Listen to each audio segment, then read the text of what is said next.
we shall reflect on the life of Saint James the Greater. Saint James and his younger brother, Saint John the Evangelist, were the sons of Zebedee, a prosperous fisherman by the lake of Galilee. Their mother was Salome, believed by some to have been a sister of the Blessed Virgin, in which case the two brothers, the sons of thunder, would have been first cousins of our Lord. They assisted their father in his fishing and were in partnership with Simon Peter and his brother Andrew. These four young men seem to have enjoyed pride of place among the apostles, which may perhaps account for Salome's request that Jesus assign to James and John the chief places in his kingdom.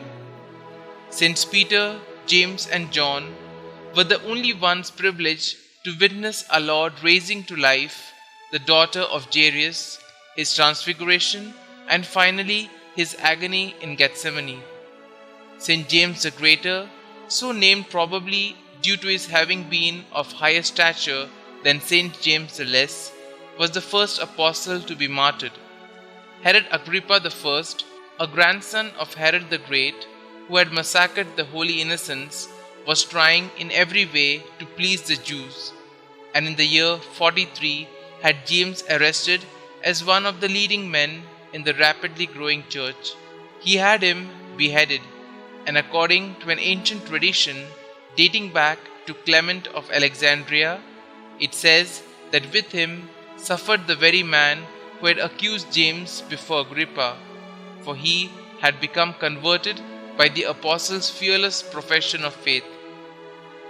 Another tradition, current since the 9th century, claims that Saint James preached in Spain and that his body was brought to Compostela in the northwestern corner of the Iberian Peninsula. Here, his shrine became in medieval times one of the greatest pilgrimage centers of Christendom.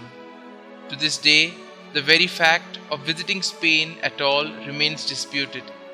Nevertheless, he continues to be revered as the patron saint of Spain and Chile, of druggists, pilgrims and potters, and is invoked in times of war and against rheumatism.